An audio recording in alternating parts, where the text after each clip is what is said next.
This show is sponsored by Sevi, answering all your commercial real estate needs. Sevi is the first commercial real estate company committed to the 4 C's: commercial real estate, community, content, and culture. Go visit Sevi at Sevi, SEVI, properties.com. Again, SeviProperties.com. Hello, everyone. Welcome to the DMV Business Show. I'm your host, Otto Sevilla, and today I have a very special guest for you. We have Joe Cody. Joe is the founder of Grain Fertility. Welcome to the show, Joe. Hey, Odo. Nice to meet you. Thanks for having me on. I appreciate it. Of course, the pleasure is all mine. Before we go into your personal and business story, in case the audience hasn't heard of Grain Fertility, what do you folks do there, please? Yeah, so Grain Fertility is a care coordination and fertility patient navigation service. So what we do is we support patients who are undergoing fertility treatment and the clinics and doctors who help them have babies as they go through that process. It's an incredibly intensive, expensive, and emotionally charged process that 1 in 6 people will experience. So we're really there to be able to help support people through some of the hardest moments of their life. That's great. How do you do that? Yeah, so we have a number of ways to do that. One, so we have fertility nurses we call patient empowerment coaches who help coach patients as they go through this process. There are a million things that you have to be responsible for as a fertility patient. You have to be a medical expert, you have to have a finance degree, you have to understand what prior authorization and insurance works, you have to handle therapy and mental issues and a lot of other stuff that goes along with the fertility treatment process. And that's too much for one person to handle. So we have these fertility nurses and who are impairment coaches that help patients navigate the complexities of care, help them answer questions they have. We have a secure application that lets patients organize all the information they're responsible for in one place so that they have the information they need so they can make informed decisions. And we generally help them just understand and navigate the complexities of the process. There's so many different components of the journey that a patient's responsible for, and clinics often aren't equipped to handle patients with all that. So we really see ourselves as sort of fertility doula that helps that person understand everything they're going through as they go through that process. That's awesome. Joe, so are these actually nurses or that have been trained to be nurses? Yeah. So it's important for us that we have medical experts and other people who have gone through this either personally or professionally who are supporting patients. And we know there are a lot of services that are out there where there are people who have gone through fertility treatment themselves who are offering coaching services and stuff. Not focus groups, but support groups and other types of features out there. But we think it's really important to have someone who has that medical background that can help translate these really complex things. So, what are the medications and side effects that you may have? What is a egg retrieval actually like for a patient? What are side effects that you should be worrying about, et cetera? So we do have medical professionals that are working, as coaches to be able to translate that from the complex medical jargon to something that a patient can understand so that they, really do feel more confident in the direction of their care. Can't wait to get into more details and how all this came about. But before that, first of all, you're originally from this area, the DMV? I'm from St. Louis originally, but I moved here in 2008, worked on Capitol Hill. So I've been here for a long time now at this point. So basically from the DMV region, like a lot of other people now. So you grew up in St. Louis. I did, yes. Okay. So growing up in St. Louis, if I can just briefly take you back there for a moment, like what were you into as a child? So when I was really into weather and science and always thought that I wanted to actually be a meteorologist. So I'm a big fan of the Capital Weather Gang and I'm a trained storm spotter and done all that. So originally I really actually wanted to be a meteorologist. And then in high school I actually started looking at different meteorology programs and then I realized very quickly I wasn't good enough at math in order to actually become a meteorologist as you go through that process. So I ended up going to school for political science. Originally thought I was going to be an attorney going through, but then got really fell in love with politics. And so that's what eventually brought me to the Washington, D.C. area, Mm. was working on Capitol Hill. But in St. Louis, that was really the thing that I really loved. And I think it really does kind of show, this approach that I've taken towards my own fertility journey. And what Grain Fertility does is trying to take this really complex analytical approach towards a subject, breaking it down into something that's understandable, and then helping people go through that process to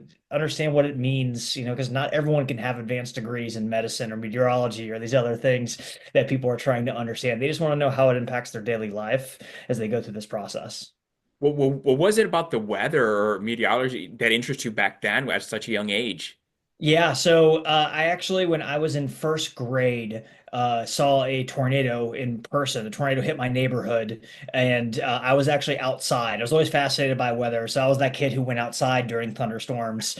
And so, seeing a tornado in person was an unbelievable experience to be able to experience that power and just everything about it was amazing. So that's why I thought that I wanted to do that for a long time. And I still dabble in stuff, having a weather station at my house and, contributing to different things. But it's more of a hobby than an Yeah, actual yeah. career. I realized very quickly, one, I wasn't good enough at math. And then two, my love for severe weather, especially, you either have to go to be like TV meteorologist, which I did not want to do, or go to basically like a research level like institution and do PhD type stuff. And I didn't want to necessarily go that and go severe storm research route. So looking through career choices, when I was in high school, especially, kind of dictated the different path. And then I'm glad it worked out that way because, moving here to DC and getting involved in politics and policy specifically has been definitely what I've enjoyed doing for a really long time now. When you saw that first tornado, well, you said in first grade? First grade, yeah. Oh, I hope nothing happened to your home, right? No, my home was fine. My elementary school did lose part of its roof, Okay. and some other houses took on some damage and stuff. But no, we were luckily spared from it. But it was a pretty amazing thing. It was probably about a mile away or something like that. But you could definitely see the actual tornado, which was a pretty amazing experience. Yeah, it just reminds me, I recently, a couple months back, saw with my wife Twister, the new Twister. I'm sure you saw it. Oh yeah, So, absolutely. Yeah. so that's why I'm asking all this because I'm sure as a little kid and you're opening your front door, I can just picture you then, and then you see this powerful thing, and you're just like, wow. And the original Twister movie, which came out in 1996, came out a few years after that experience too. So I was born in '85, so I was 11 when when the first Twister movie came out with Bill Paxton and Helen Hunt. So that absolutely fueled Of all of that course. too. The idea of being a storm chaser. Have you ever done that, by the way? Um, I've done it on my own where, most people, if they see, a severe weather pattern set up or, if there's a severe thunderstorm warning or a tornado watch or warning, I've gotten into my car and driven to go see a certain storm and do stuff. I haven't done like on the high plains for like a full week, but that's a bucket list item for me is to actually do a full week out in Oklahoma or Kansas and drive around and be like, honestly, like in the Twisters movie without the whole, like car getting sucked in type stuff. Sure. So I know this is totally off topic, but so that really exists as far as there's always a group of people like really chasing after these storms, right? Yeah, there are amateurs and professionals. There's people that you'll see on YouTube and TikTok and Instagram streaming live from Oh, tornado events. But there's also real scientists who do that also, who are trained professionals, PhD level, who have uh, very advanced scientific equipment to actually measure these storms and to give us better understanding. So like the basics of the Twister and Twisters movie actually are based on real projects that existed where they were trying to measure inside of tornadoes and uh, trying to use Doppler scanning to be able to use 3D modeling to understand severe storm weather and stuff. So the science behind it is always fascinating for me, but just the sheer power of severe weather has always been something that's been fascinating to me. so that science, I remember in the end of the movie, they like threw up these capsules. I can't even remember exactly, right? To sort of make it go away. Does that really exist out there?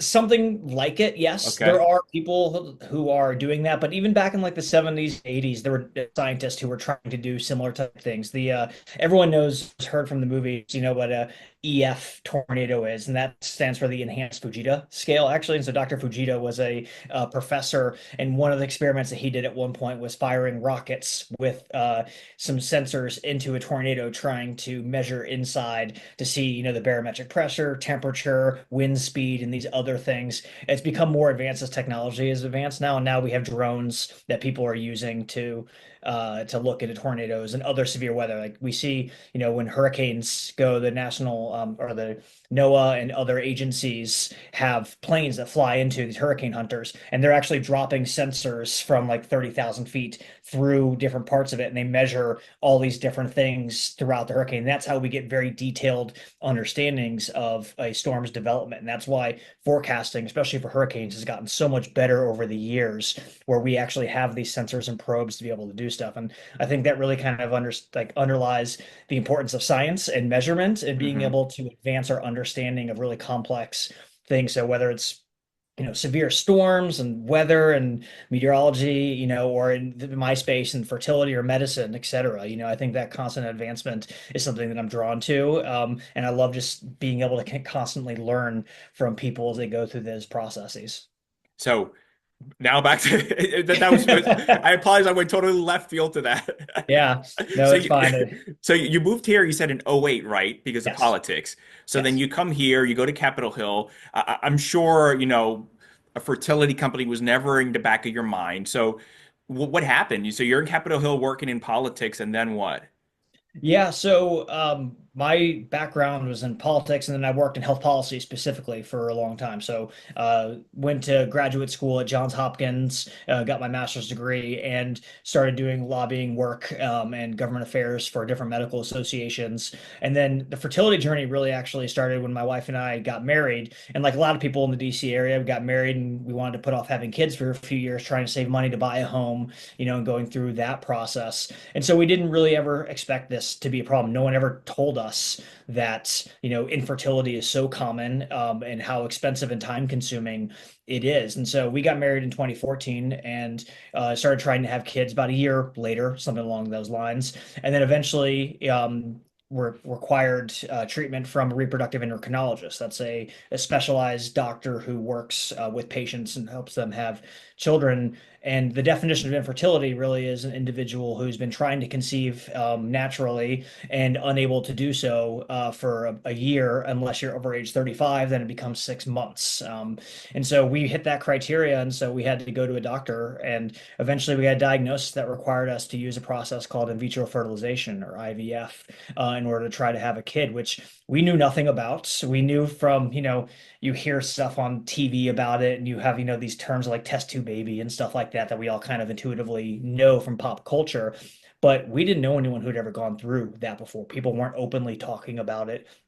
So we were really quite underprepared. And even someone with my background, I thought that we would be in a good position to be able to navigate the complexities of the process. And simply put, we were not. It was an incredibly overwhelming process, having to manage all of the information, the finances, the emotional and physical impact that it has on both my wife and then also me as a spouse and partner, trying to support her through this process.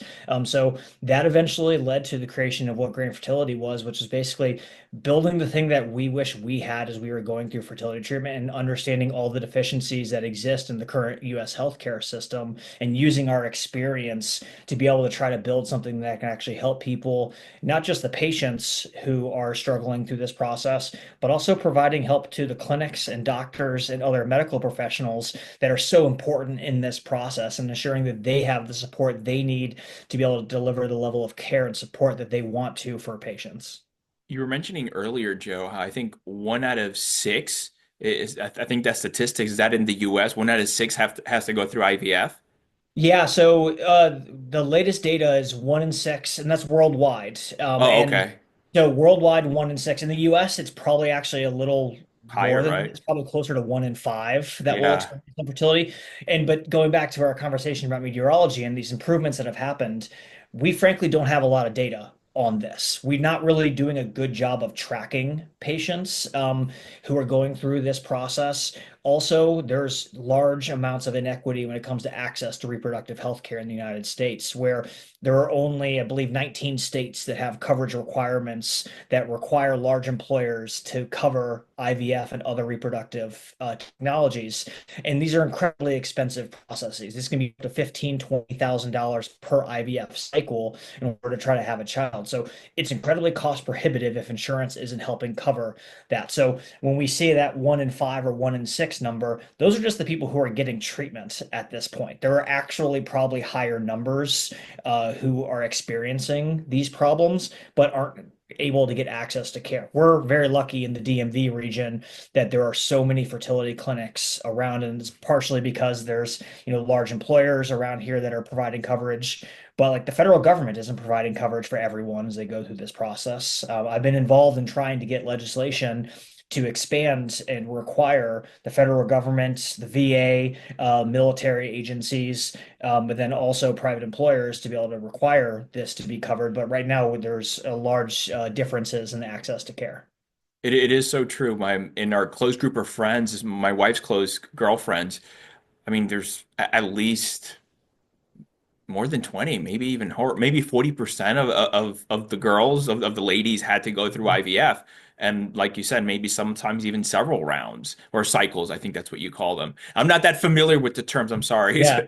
No, it's fine. Rounds or cycles are both interchangeable, and the community uses those. And that's why I appreciate the opportunity to get to talk to you. Is one, I think everyone who's listening to this, you probably either have experienced it yourself or you have a very close personal friend or family member who is or has gone through this, and you may not necessarily know it. A lot of us do go through this process in silence. And it was really striking when we started to become more open about telling our story, whether it was on social media or telling family and friends, etc. The number of people who started to reach out to me either privately or some people publicly were saying, hey, we went through this, or we're going through this, or we're about to go through this. And then that's when I kind of realized, okay, this is a much bigger thing. This isn't just a personal problem that my wife and I are experiencing. And then as I got involved with advocacy organizations, volunteering to help expand coverage and helping support people, you realized how many tens of thousands of people are going through this on a daily basis. You have several 100,000 people who are seeking treatment on any given day across the entire United States, at these different clinics. And so you realize how important it is that awareness and education can really help drive the ability for people to seek treatment and to understand all the complexities as they go through this process so we can make people better equipped. That's crazy. And you were saying also, this is a very costly procedure, right? Yeah, it's incredibly costly. Partially depends on your diagnosis and how invasive it has to get. And usually, there's like a step process where doctors will try to understand, what your diagnosis is and what's the appropriate protocol that can be used to help treat. And the IUI, which is intrauterine insemination, can be several $1,000s per cycle or per round of that, but that has a relatively low success rate for people who have certain diagnosis. So that gets then to, in vitro fertilization, IVF, which can cost $15,000 to $20,000. If you have to utilize third-party reproduction, such as donor eggs or sperm, or some people have to use surrogacy as ability to have a child, those costs can add up very quickly where people are easily paying $50,000 to $100,000, in order to try to have a child. And I know people personally who have gone through 9+ cycles and have spent close to $200,000 trying to have a child, and that doesn't include necessarily. That doesn't mean that you're going to have success Sure. either. There's a doctor who talks about this often, where he had a very influential Medium article. It's called BMW or Baby. That's the choice that people have to make. But imagine going to a car dealership trying to buy a BMW or a Tesla, but you only have a 40% chance of getting that car. That's a really hard thing for people to try to have to go through in that process. That's the unfortunate situation for a lot of IVF patients. And with a lot of IVF patients, do you see that majority of them going through this process, insurance is covering it, or a lot of them are coming out of pocket? In this region, it's probably mixed. It Okay. really is dependent, unfortunately, on your employment status. Where, if you're with a large private employer, a lot of the DMV region does cover it, or they have additional benefits through companies like a Progeny or a Carrot. But as I mentioned, depending on, if you're employed by the federal government or not, or you're at one of the contractors, you may not have coverage for in vitro fertilization, for any other reproductive technologies. So we see a mix of that. And then you also have individuals, who are going to be lower income, who most likely are not going to have coverage to that. And DC itself is somewhat unique in that it's one of the only places in the United States where Medicaid will cover plan. So that's brand new. So that Oh, wow. happened, I believe, last year that went into effect. So we don't really know the impact that's going to have on access to care for DC. But we're working in Virginia to be able to expand access. Maryland does have a coverage requirement, but there are exclusions on all these policies. So to anyone who is wondering whether or not they have coverage, I think it's really important to talk to your HR, your employment staff to be able to understand what your benefits are. Contact your insurance company and ask. We're also more than happy to be able to help understand, what benefits you may have access to. So one of the things that Grain Fertility is built for is to be able to help patients understand all of these things. Because not only do you have to manage, hundreds of shots and appointments and blood work and ultrasounds and costs. You also have to manage the insurance side. You have to manage the logistics. These are all the things that patients have to manage as they go through that process, which is why it's so overwhelming for patients and why support is so crucial. That's crazy. So you said you started then getting involved in the nonprofit side of the world, right? And then you saw that there was some demand, some need for this. And well, what made you to finally decide, okay, I think this is what's needed in the marketplace. This is what we should create. Yeah, so as we were going through treatment, I started to get involved with an organization called Resolve, the National Infertility Association. So it's a nonprofit that was established to help support patients as they're going through in vitro fertilization or other reproductive technologies, and also to advocate for expanded access to care. And so it's the largest organization in the United States that's doing this. And it was actually at the recommendation of the therapist that my wife and I were seeing as we were going through treatment that she understood that therapy wasn't exactly the right channel for me. But she could tell that I wanted to get involved and to drive action and change in some way. And using my background in policy, politics, and health policy specifically, she recommended starting to channel some of my energy into that. And so I volunteered, started attending advocacy days from there, ended up leading advocacy day in 2020 and 2021. And we brought over 500 people virtually to Capitol Hill to expand access or to advocate for expanded access to care. We're now close to 1,000 people who go every year up to Capitol Hill asking for Congress to ensure that people have access to this assisted reproductive technologies, and where you live or how much money you make shouldn't determine whether or not you have a child. So those are things that we're actively working on. But talking with patients, as we were going through that process, you realize how many of them had these same themes, this feeling of being overwhelmed, that the process is too complicated, that they felt like a number as they're at a clinic. You can have hundreds of people at the same time trying to have a child. And, you talk to any fertility patient, they'll tell you the awkward stories of sitting in a waiting room and you see a bunch of other people waiting there. Everyone's doing the exact same thing, and you're just kind of like funneled in and out as you're getting your blood work done or your ultrasounds, or if you're a male going there, everyone knows why you're there. You're there to make a deposit, as it's called, which is a very interesting experience to be a part of, to say the least. So all of these feelings of being left alone to navigate all of this, and like I said, even if you have a master's in public policy like I do, like I was not equipped to handle all of this stuff. And so there are doctors who we work with who have had their own infertility journey who say like they aren't prepared for it. No one really tells you about all this. So as we were talking with patients and with other people, we realized that there needs to be a better way to do this. And so we kept on thinking about it. And eventually one day during COVID, my wife and I were having dinner, and we were successful. I have a 4.5-year-old daughter now, but my daughter was very little at the time, and we were sitting there having dinner and with nothing else to do during COVID. And I just said to her, I think I want to start a company that helps patients. This is something I really want to be able to do. And so she's been incredibly supportive of this journey, and it's been a fantastic ride so far in being able to help patients. It's been quite an experience, and we're lucky enough to have people in clinics that we're working with now to be able to provide that support directly to them to ensure that they have the level of comfort that they need as they go through this process. That's great, Joe. And this was what year? So my daughter was born in 2020. So Okay. at the very start of the pandemic, she was born in April of 2020. I started to really think about the idea in late summer, early fall of 2020, but we didn't actually like form the company until 2022. I really did try to spend as much time possible trying to understand the problem and see if there was actually something there, Sure. and whether or not there was an actual market there. And so actually incorporated in 2022, but didn't actually release until 2024. I'm a solo founder. I did end up going through Techstars, which was an amazing experience, but with a non-traditional business background, being from the policy world, you know, you really do have to try to understand and learn all these other things as you go through the building a process, especially a startup and trying to navigate that world. So it was really trying to do that diligence. And so we've been live on the market for about a year now at this point. It was February of last year, our application went live. That's great. By the way, do you have one child or?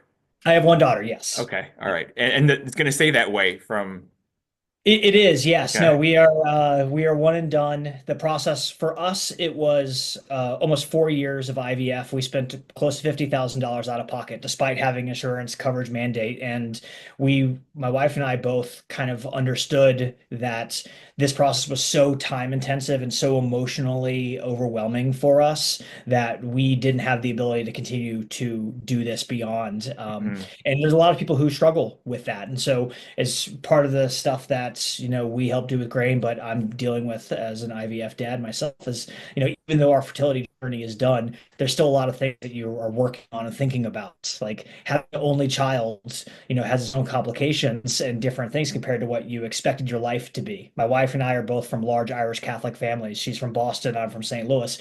We have a bunch of siblings, ton of cousins, aunts and uncles, etc. So we grew up with big families and thought we were going to have a big family ourselves. That wasn't completely our intention. And everything changed with that diagnosis. And so these are the things that patients deal with as they go through that process. So it's not just hey, you had a kid, congratulations, you're done with this process. There is stuff that continues to go beyond. And that's where the real impact of infertility, I think, isn't well understood by a lot of people who haven't gone through it personally themselves. Joe, I'm curious. You had your child, what you said 4.5 years ago. So you and your wife maybe in your 30s or so? Yeah, so my wife was in her early 30s when we got our diagnosis. She's in her early 40s. So yeah, early 40s now. I'm turning 40 this next year. Okay. I don't, I'm sure every situation is different, right? But w do you think that the doctors say would this have happened if you guys were 10 years younger in your 20s per se? It's a really good question, and I think that's part of the reason that I love going on these types of platforms to be able to raise awareness about this, because most people don't think about these things, especially in the DC region where a lot of people tend to wait a little longer. So age is the number one determinant factor when it comes to your chances of success, whether it's conceiving naturally or through assisted reproductive technologies. But in our circumstance, there were also some medical conditions my wife has that complicated our diagnosis and probably sped up the process to make Mm, her enabled to have a child without using assisted reproductive technologies.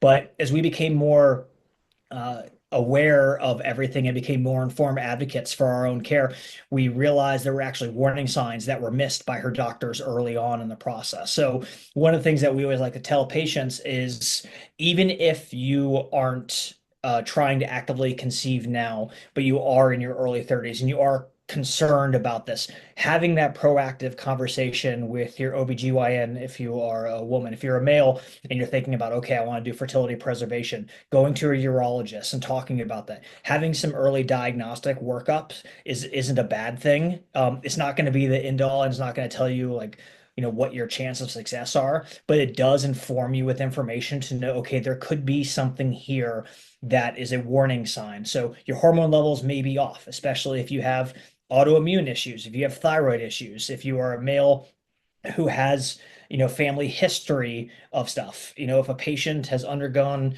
cancer treatment or something along those lines. These are all things that patients need to ensure they're talking with their doctors. So we really are trying to promote proactivity when it comes to patients to be able to understand what their fertility journey may look like so they can become more informed also so that we can be more proactive in ensuring that patients have access to the proper techniques and science in order to have a child. So you don't necessarily have to always go towards the most costly version, which is the full IVF Hmm. workup. There are ways to be able to improve your chances early on using some basic interventions, whether it's diet, medications, other stuff, and working in tandem with your doctors on those is incredibly important. So for anyone who is considering that, having those proactive conversations is incredibly important. And then arming yourself with that information, keeping your own records, ensuring that you understand what it means, and then ensuring that you're keeping up regularly with your doctors and tracking those is a way to be able to understand, okay, this may be a problem that will emerge in a few years. I need to be proactive. Is there something, if you're a woman, let's say over 30 or 35, and you haven't conceived yet, and you want to one day in the future, is there something when you go get your annual checkup to your OBGYN, anything you should ask or look out for from your Yeah, experience? yeah, absolutely. So you can be proactive in asking about egg freezing. So that is a thing that is growing right now in the number of women who are using fertility preservation, such as egg freezing, to ensure that they have a chance of having their own biological children later on in life. If you are in your late 30s, early 40s, you know, you have a less number of eggs available to you. So women are only born with a certain number of eggs in the course of their lifetime. So from the moment they're born until they become menopausal, there's only a certain number of eggs, and it reduces over time. So the older you get, the less number that you have available to you. They also will decrease in quality. That's where there are ways to be able to improve egg quality or sperm quality through interventions, whether it's diet, and other stuff, reducing alcohol intake, stress, and these other things do have some impact on this, but fertility preservation is absolutely one way. So if you're a woman in your early 30s who is considering and you want to have children at some point, but you're not at the right point, you may be single or you're with a partner and right now is not the right time for you. Having that proactive conversation with your doctors about egg freezing and about fertility preservation is incredibly important so that you can understand what it entails, because it's not a guarantee that you're going to have a child in the future. It just increases your chances of success of having your own biological child. And you can better understand what are the financial and physical and emotional considerations as you go through that process. Because it is expensive, it is time consuming, there is a physical impact that you have to be utilizing hormones. It is a invasive process that does require, some anesthesia to go under. So there are things that you have to consider to go through this process. And it may not be for everyone. So having those conversations proactively gets to the point where people can make an informed decision. And that's really what we're here for, is to ensure that patients have everything that they need to make an informed decision as you go through this process. We didn't have the chance to have an informed decision. It was dictated to us because we waited too long. Our doctors did not tell us about this stuff. We missed warning signs. So I don't feel that we were ever really in a position to have a choice. It was either baby or no baby. If you want a baby, this is the way you have to do it. And Hmm. so that's not a real choice for a patient. Spending tens of thousands of dollars in order to try to have a child isn't a choice. That is in itself, a dictated plan based on information that we weren't given at some point. So I think it's incredibly important for people to have those conversations early on. When you started Grain Fertility last year in 2024, when you went out to market, did you already, I'm sure you did the proper research, right, as far as what to offer, what services. In the end, what did you come up with and say, okay, I think we're finally ready. This is it. Let's go live. Yeah, so I thought we had done that. So I had done interviews with a bunch of people. We had a prototype that I'd gotten users on, done real world testing on it through that process. And we very quickly actually learned that our original idea was a application that let people put all their health information into one place. So the idea was essentially a type of personal health record for fertility patients. And this was inspired by the organizational structure that my wife had going through this process. So as I mentioned, she had a lot of doctors she was dealing with. So she had a 3-ring binder and printed out health records on a weekly basis, brought them to her doctor's appointment so they knew her most up-to-date medication, her protocol, blood levels, hormones, medical history, etc., to ensure that all the doctors knew what was going on and there weren't adverse reactions from other medications she was on, other things that she was managing is going through that process.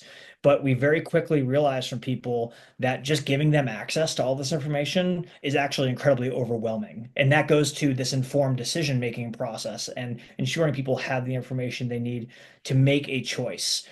Having information by itself without understanding what it means in the context of your own journey actually is a very overwhelming process, especially someone who's going through something as traumatic as infertility, where there are terms and diagnoses that you may not necessarily understand.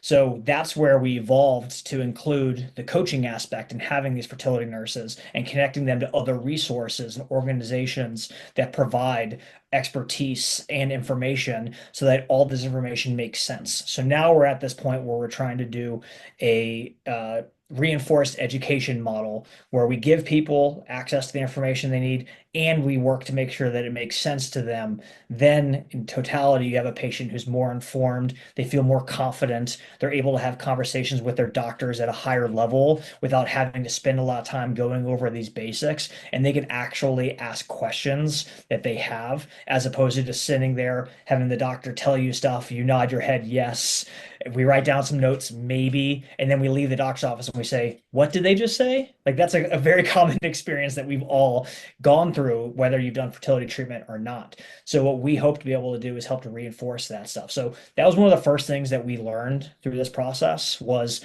we need to ensure that we're able to make patients make sense of all of this.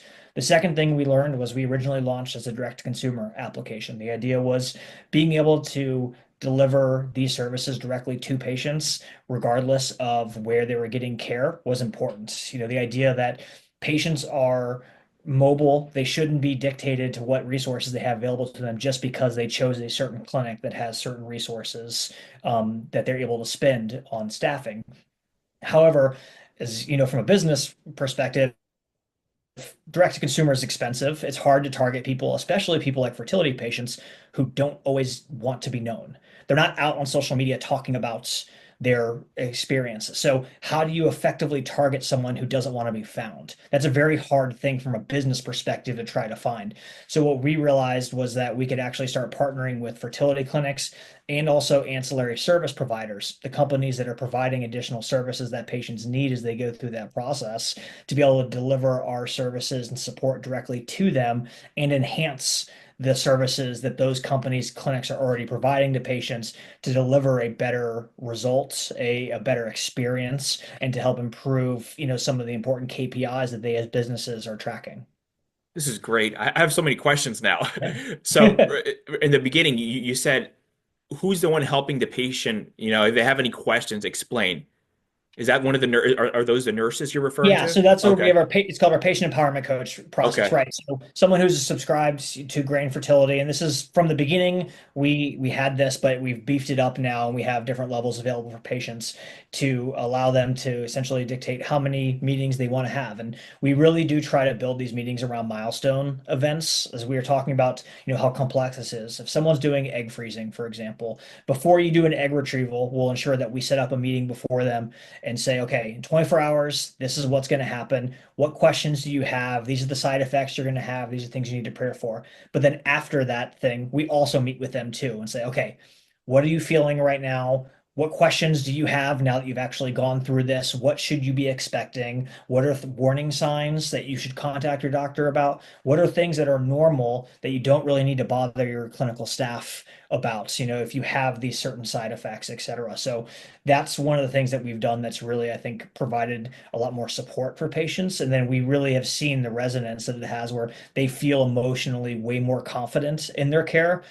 Also, all of that eventually leads towards, businesses having more patients, they're happier, you're increasing retention, you're increasing your referrals. From these business metrics, you really start to see these downstream effects where happy customers, as we know, leads to good business. And we're ensuring that patients are supported so that they have the information they need. How are they communicating with them? Is it through a phone call? Is it in person? Is it video like this remotely or? Yeah, we do everything virtually. So because we are set up to be able to treat patients regardless of where they are, Hmm. we do video consults with them, depending on the frequency that they want. We're in the process right now of establishing pilots with fertility clinics and working directly with them. So I imagine at some point there could be in-person components of it, but we also understand that patients' lives are really complicated and very busy. So they're already required to go into a fertility clinic a lot for blood work, for diagnostics, for ultrasounds, for these milestone events. And those are very time consuming, especially if you have a job, if you have family, if you're experiencing what we refer to as secondary infertility. So you already have a child, you may be a little older now, you're trying to have a kid and you're having trouble a second time. Like people don't think of that as part of the infertility journey because you have a kid, you have a family already. But there are a lot of people that's the thing. So you have to balance all of that. So we try to build around their schedule to ensure that, we are providing support to them on their terms, not forcing them to fit into our schedule or forcing them to fit into the clinic schedule, which often falls around the same time they have to work or drop off at school or do these other things that people have in their normal lives. And you said there also the app, you're able to upload the documents. So the patients are they scanning the documents in the meta or are they picturing? How does it work? Yeah, so right now the way our application is set up is patients will upload the information into it. And so we talked about the medical records. So if you go to your fertility clinic or any doctor that you have, everyone has a right under HIPAA, so the law that governs privacy. The law requires doctors' offices to provide information to you electronically. And so most people can get access to this either through a patient portal or through a request when you talk to your doctors. So you getting your access to your information is your right. And then, so what we do is once you have that information, and we can also help you get that information to walk you through that process, who to talk to, etc. You can upload it then, all these documents and information to the grain fertility application. So it's all in one place. The way that we're different than like a patient portal that you may have on your doctor's website is we have a label coding feature that essentially allows you to be able to organize it how you want. So you can create your own information tabs that say, okay, this is my IVF blood work, or these are all the things by Dr. X, and that kind of stuff. It makes it a lot more intuitive and easier to search for information so you can pull it up when you need it. But we also don't just feature and focus on health information. I mentioned all the other stuff that a patient's responsible for as they go through this process. You have financial records, you have receipts you have to keep track of, you have legal documents that are required, especially if someone's using third party reproduction, that you have legal agreements with donors. You have to have documentation of therapy sessions that states and regulations require. All this stuff that patients are responsible for managing rather than keeping it on Google Drive, keeping it in a three-ring binder like my wife did, keeping it in all this stuff. We provide them with a single location to be able to put all that information, and the coaches can then go in with the patient and say, okay, this is what the information means. We can look at it together. We can go over the source material and understand what it means, and then prepare them with checklists, educational tools that are tailored specifically to their journey and to the information that they have so that they have that information ready to go when they do meet with their doctors and they feel a lot more prepared and confident. This is great, Joe. And they're also meeting the coach through the app, I assume. So that right now that's external features that we Okay. have. So we do through video conferencing Okay. technology. So we use Google Meets for Hmm. ours, but all HIPAA compliant stuff. So for people who are concerned about privacy, my background being in health policy and dealing with people's reproductive health information, it's incredibly important that we are using secure technologies. So we try to balance the need to be able to have information and technology that's very accessible to people with also security and standards that are required by law, but then also ensuring that information is kept private so the way it's not used against you, it's not inadvertently leaked. We're ensuring that patients' wishes are respected as they go through this process. Sure. So when they're going through the video call with the coach, they can also at the same time pull up some of the records and the coach will be like, so this is what this means, and this is what you should do next, or this is what I would be thinking of, right? Yeah, so we'll use the example of someone who's undergoing egg freezing as a way to be able to kind of see how the application can help them. So, a patient who's undergoing egg freezing over the course of a 6 to 8 week protocol will have dozens of appointments where they are doing blood work. There's ultrasounds to ensure everything looks good. You're meeting regularly with your reproductive endocrinologist or fertility professional to understand everything as you go through that process. There's a lot of documents that you're going to be responsible for as you go through that. Patients can upload that to the application. Our fertility coaches can look at those documents at the same time, kind of explain what the hormone levels are, what the process is like. And as I said, we're creating these custom guides for patients to be able to walk through the entire process. They understand what it looks like from start to finish so that they aren't surprised by things. What we found is a lot of patients will get close to a egg retrieval or a embryo transfer or these other large events as they go through that process, and they go into the OR for the procedure, and they'll turn to their nurse and say, why am I here? What's happening? And which is a crazy thing to think about, someone who's invested tens of thousands of dollars in months into a process, and they still don't necessarily understand it. And that's unfortunately very common for patients. So we've found that the application is a way to be able to help reinforce that. By having this access to information in one place, it helps make it less overwhelming and more organized in a process that's incredibly disorganized and overwhelming for people. Yeah. You were also mentioning earlier how in the beginning you were thinking of going direct to consumer, but you noticed there was, I guess, a lot of friction there. Mhm. And then you decided to pivot and go more just started building relationships and partnerships with fertility clinics or other service providers, which I think it's a fantastic idea. How easy or difficult was it to get inroads into that? Yeah, so we didn't completely abandon the direct to consumer. We now Okay. have a two-sided model. And I think it's essential to the core ideology, I think, behind Grain is that if we are transitioning the idea that the fertility clinic is the central hub where all things are taken, into consideration for the Hmm. fertility treatment, and we're making the patient now the center, there has to still be a degree of mobility of that information and ownership on that patient's information. So I still fundamentally believe that where you're getting care shouldn't dictate your ability to organize, access, use, and understand your information. So the partnerships with fertility clinics are really a way for us to be able to ensure that we're able to deliver these services to patients in a more cost-effective manner. It reduces our customer acquisition cost, improves our overall lifetime value of patients to go through that process. And, having been involved in the industry for a long time from the patient perspective, I had good relationships with a lot of doctors across the country and health professionals. So being able to understand kind of what their needs are was easy. Making inroads in them is hard because early stage companies like myself, we don't necessarily have the data to be able to show what that return on investment is for a fertility clinic or service provider. Unfortunately, this is not a free service. We are a business who's trying to be able to provide a return to our investors and to be able to grow. And as you go through that process, you have to figure out, how do we develop a business model that is sustainable and scalable while still being able to deliver value to our customers, in this case, the clinics. And so our early pilot partners were working on being able to develop that evidence. Okay, how do we improve your initial patient conversions, considering a single IVF cycle can be worth ten to $15,000 worth of revenue for a clinic per patient per cycle. And most people don't get pregnant the first times you go through that process. So you're looking at, a patient converting from an initial consultation to seeking treatment at your clinic. You're looking at 30, 40, $50,000 of revenue from a single patient converting. If you lose them, that's what you're potentially doing.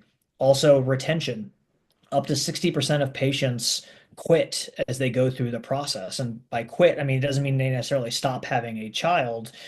It means is they go somewhere else. Again, we don't really have good data to track people as they go through this process. We're really only site dependent. So we're trying to be able to deliver value to these clinics and be able to prove this stuff. And that's what our pilots are demonstrating right now. We're being able to show we can improve your initial consultation conversion rate.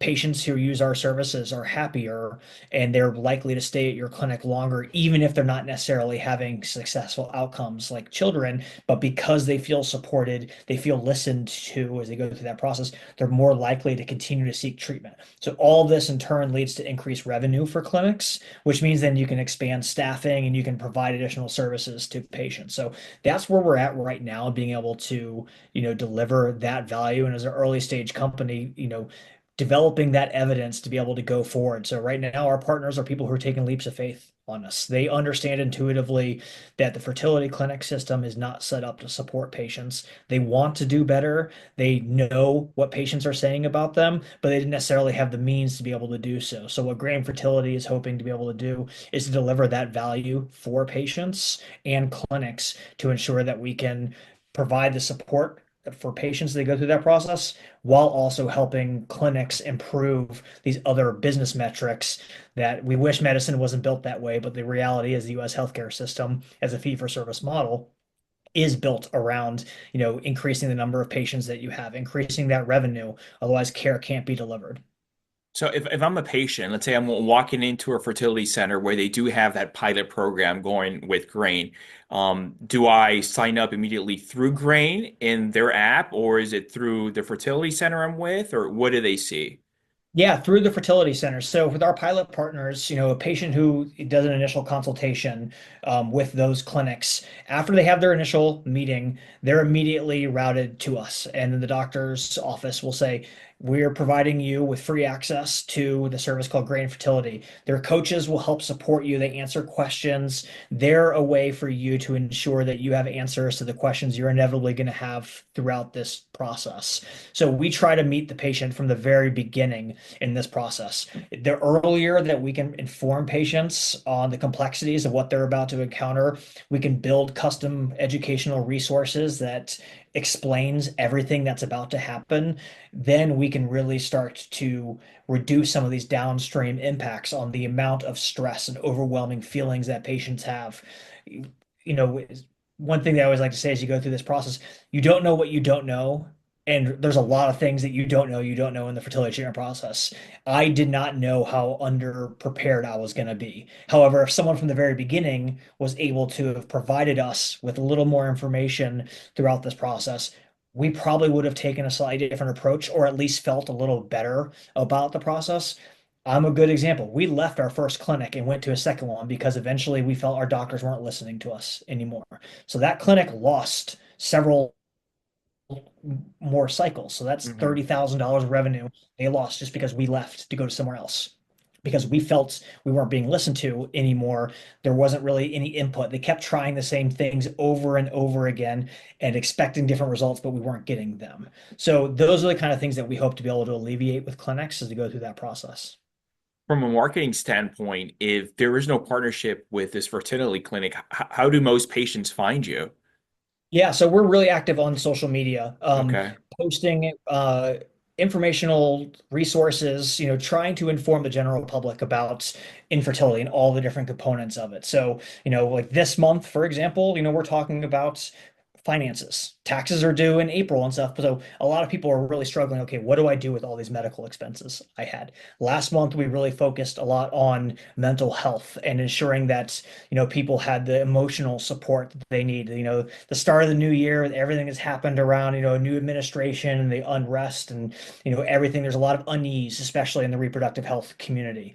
So we try to provide resources to provide value and education to people. We also are partnering with organizations that are in the infertility and reproductive health spaces. So everything from mental health professionals to nonprofit organizations that are providing support to, people of different faiths or different races. We partner with nonprofits that are providing education and resources to individuals in the military community, who are struggling with infertility, partnering with male factor infertility companies, being able to provide very specific educational resources and reaching people where they are as a way to be able to try to increase awareness and also to be able to promote Grain Fertility as a resource that you can get access to. Doesn't matter where you're seeking treatment, but we're there to be able to help you. You were mentioning earlier, Joe, I mean, most of your background was politics or, healthcare. When you founded a company about a year ago or so, I'm sure you've had setbacks. I mean, many of us do when we're starting any new endeavor. So, can you think of something that you went through as far as setback, and would you learn from that? Yeah, I think, early on in this process, I was not probably equipped from a understanding of how to actually set up a business. And I mean like the actual, like literally the nuts and bolts of setting up a business. Like having never worked in, that industry, working in the government affairs and policy industry, I'm writing a lot, I'm interacting, building relationships and storytelling is what what my entire career has been based off of. But the actual process of setting up a business, of understanding, very basic business terms. I never took a business class at all in college, so I had no idea about very basic accounting principles, and that stuff. And frankly, you don't know necessarily how to reach people and sell. That is a skill set that I think you have to learn over time. Some people are blessed with that ability to do stuff, but even if we have a very intimate understanding of the problem patients experience, and when I talk to someone, hopefully they can see the passion that I have towards helping patients. That's different than trying to sell someone saying that you need to part with your money in order to get a problem that and then solving that problem. So we're still learning on try to and how to do that as a business. And as we look towards scaling as a company, those are the things that we're hoping to be able to get better at, because all of that will help improve those efficiencies to help build our pipeline and make us a more sustainable, scalable business as we look to grow. Do you have investors? We do, yeah. So I have some outside investors. I went through Techstars You did as an mention that. accelerator program, so they invested, and then I've got some angel investors and friends and family who have been invested. We are actively in the process of being able to look for additional investors and all that stuff. So looking to be able to grow and to really, help us as we go towards our next milestones and expanding this number of pilots that we have. We have a really good vision on how to expand the capabilities of our application. We talked a lot about like that manual process that patients have to do. We want to build in the connectivity to be able to connect to different EHR systems, the electronic health record systems from Okay. across the country. So not just your fertility clinics, but also your primary care physician, your OBGYN, your urologist, these other stuff, so that we can really streamline this process of having standardized information imported into the Grain Fertility app. So it's all stored together in one place, really easy to be able to find, really easy to search, really easy to use, but in a secure way, so that we really reduce the amount of time and stress that patients have to be able to use as they go through that process. So this will be your second round of fundraising? Yeah, it's kind of like a bridge, I guess. It's been kind of like a Okay. continuous type thing. Again, this is where, as a first-time founder, you're learning these type of things also, and how these, fundraising cycles go. And, when I started the company, like I said, it was, a year and a half ago when I officially incorporated, went live last year. Not the easiest market for fundraising compared to what it was in 2020 or 2021 when I first started to think of the idea. So, I've really focused on trying to build a company that has good underlying foundation, and we have an idea of what our vision going forward is, and then actually having good metrics and numbers, revenue, patients, and learning to be able to show to someone, hey, this is the stuff that we've already learned. We've gone through some of these pain points that we know everyone inevitably goes through in that process. We're learning, but this is exactly what this money can go towards. Did you learn a lot of this through Techstars, or how easy or difficult was it, with the whole fundraising? Yeah, I think Techstars did a really good job of being able to provide some of that information for us. They Hmm. have a great managing director who's still involved in the DMV community. He's actually going to be running the new Techstars AI program with Johns Hopkins University and Blue Cross Blue Shield. And then they have entrepreneurs and residents, who are founders and VCs who provide additional stuff. And they bring in outside people to be able to provide that, but also just a larger ecosystem of meeting with other founders, especially ones who have gone through this before. If you're not a first-time founder, that was very helpful for me. But a lot of it also is just learned by trial and error. I think a lot of stuff when it comes to companies, like you have to fail And I think the idea of failing fast and figuring out how to stay alive during it is incredibly important. And I'm in that process right now. I fail every single day at stuff, but then I also try to make, how do I learn from that to, like I said, make the company grow, staying true to our mission of being able to help patients and support them in the clinics that are helping them. If someone's listening to this, Joe, what advice would you give them? They wanted to start their own company, maybe in the healthcare sector, maybe in something totally different, other industry. What are some pointers you would give that individual? I think one, ensure that you have a very good understanding of the problem and focus on that problem. Stay focused on that problem. I think a lot of founders focus on a solution, especially if you are a technical founder. You may be an engineer who's worked at, a large company, or, if you're in the DC area, you're at a contractor or something like that. So you have this access to technology and you're like, this is great. This, is amazing. I think this can be applied to something else. But understanding what that core problem is and staying true to that will really help you as you go through this process. I think one of the things that has benefited us as a company early stage, despite having all these deficiencies as a first time founder and not having a traditional background, because I'm so focused on this problem of helping support patients, I know because I've lived it and I've talked to hundreds of people who experience this problem. I know this is a very real problem, and I know this is why people quit treatment. I know this is why clinics are losing money. So, how do I develop a solution that solves that problem? And I'm always thinking about that problem, talking to our customers, talking to our patients to understand what they're thinking, what are the reasons that they may or may not be proceeding with something, understanding all of that. And, I think the early stage, stuff that people always hear if you Google it, like Y Combinator is famous for like building things that don't scale. I think there is something to that where we're not using technology as our initial inroad and crutch on this. We really are focused on that personal support to patients. This will then help us learn, okay, how do we then use technology to solve this problem? Not the other way around, not, how does technology, provide this for a patient, which could be nice. We don't want to be a nice to have for patients because it is expensive to be able to get this type of support for patients. I wish it was free. It would be amazing if I won the lottery and I could instantly turn this into a nonprofit, type situation, or working with clinics to be able to provide this service. The reality is healthcare is very expensive.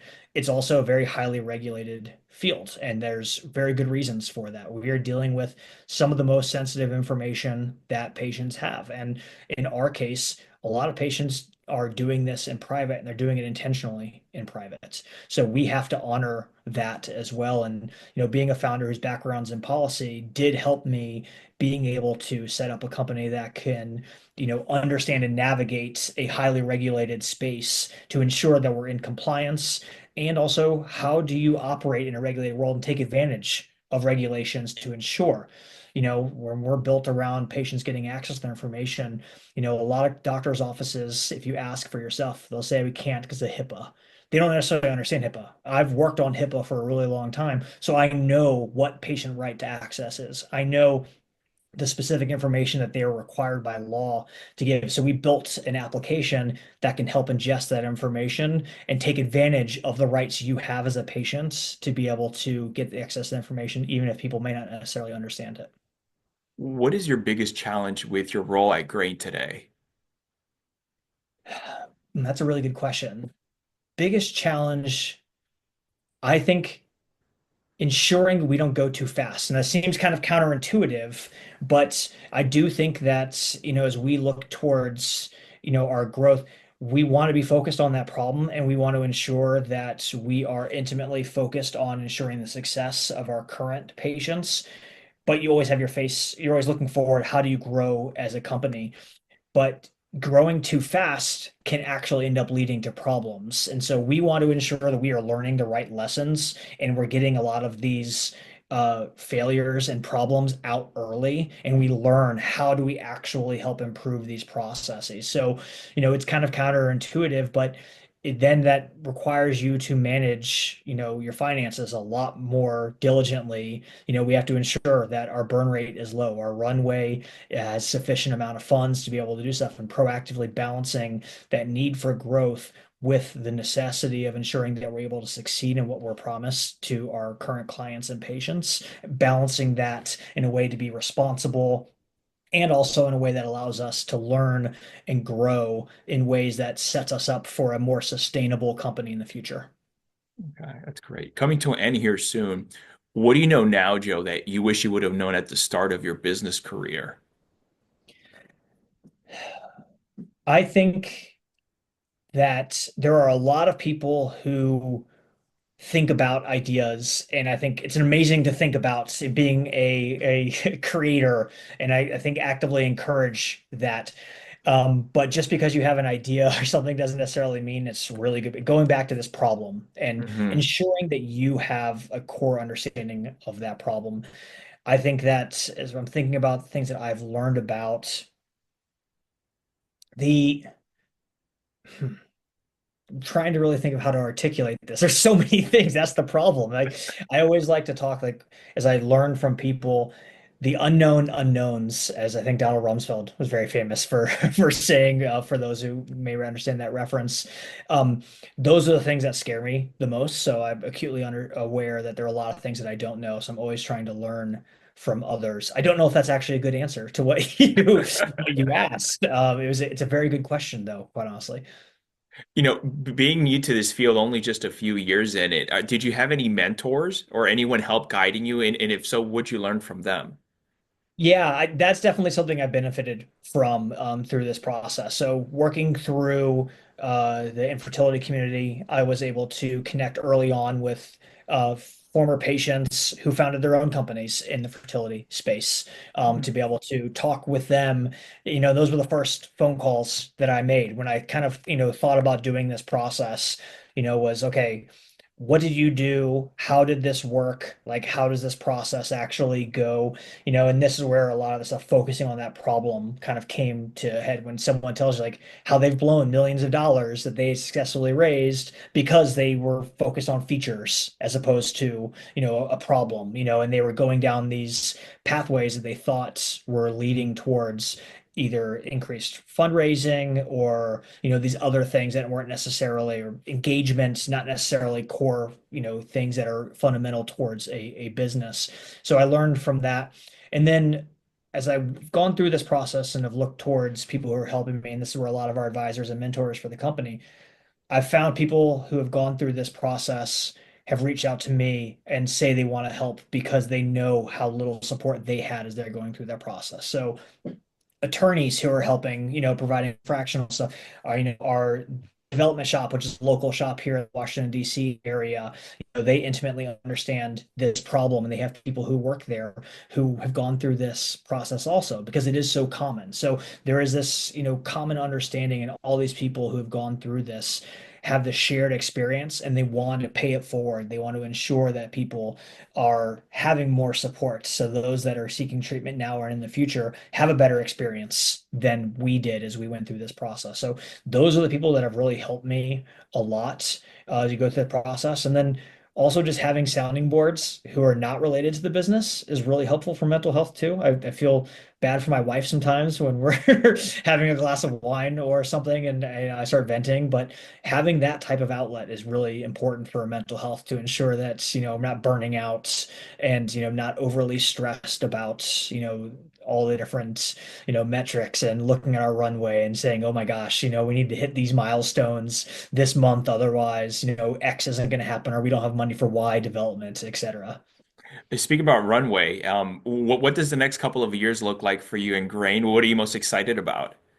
Yeah, so our short term, is really focused on getting these early stage pilots, working with fertility clinics and other service providers up and running. And then I kind of alluded to kind of our roadmap for how do we expand our application's ability to ingest information in a way that allows us to reduce the burdens that patients and clinics and doctors face when getting information stuff, and how do we make it all make sense? Once we have all this, we start to look forward to, okay, how do we make all this information actually useful towards patients? Having several hundred pages of records is a very difficult thing for a doctor or a patient to try to understand. So again, focused on our core problem, what technology can we use to actually make this information make sense? So how do we start to develop ways to visualize this information that makes it useful to a doctor or to a patient to help them make more informed decisions? Can we use artificial intelligence? Can we use other tools as a way to be able to make this information make sense? Then once we have all this information, how do we actually try to make the world a little better? This information is incredibly useful in trying to understand a patient journey from diagnosis to outcomes. How do we start to develop better therapies? How do we develop better therapeutics and diagnostics in this field? There's such a lack of data and research in the fertility space specifically that we don't really have a good understanding of this. And we definitely don't have a good understanding about traditionally underrepresented patient populations. A lot of stuff is unfortunately focused on white women. We don't know necessarily how minority populations are impacted by this. We don't know what the impact of lack of care can be for different populations. So how do we start to use this information as a way to be able to improve care, to improve outcomes? Are there ways we can use technology to reduce costs? Who can we partner with to be able to provide additional information? So that's where we see grain fertility really starting to, help make this a easier process for patients, improving care. And then we are a company who is actively going to be involved with our patients and advocating for what's good for them, which is expanded access to care. I think companies in this space have a responsibility to advocate on behalf of their patients as a way to say, hey, there are real world impacts for policy implications. Your constituents are suffering. They don't have access to care. You're sending them into bankruptcy. You're sending them into medical debt in order to try to have a child. So how can we help to inform lawmakers and other policy people as a way to be able to help make this system a little more equitable for people? And I know equitable right now is a very charged term, but what I mean is how do we find a way that everyone has the ability to have a child? That's a very nonpartisan issue. That's something that everyone can relate to, considering how core and fundamental it is to our understanding and identity as individuals, but also as a society at large. So those are the things that we're looking forward to as a company to build. And I do think that, we're on the pathway of being able to provide these services to patients to be able to make grain fertility into a company that is working with patients and clinics to deliver really good support and care for patients. That's great. Joe, if people want to learn more about you and grain fertility, where can they go to, please? Yeah, so Grain pretty active on social media. You can go to our website at www.grainfertility.com. We're also on Instagram. We're on LinkedIn. We're on Facebook. You can find my personal handles, link Joe Cody, active on Instagram at Joe Cody 5, I believe my handle is. Feel free to reach out to us. Looking forward to being able to, engage with the community. We're really big on awareness and partnerships. So for anyone who is either tangentially or involved in this space, we'd love to be able to find ways to be able to reach people where they are, to raise awareness, to increase education, and to ensure that people have access to the support they need. Joe, thank you so much for what you do. And thank you I for joining appreciate me it. today. Thank you very much for having me on. I appreciate it. Of course. Take care. You as well.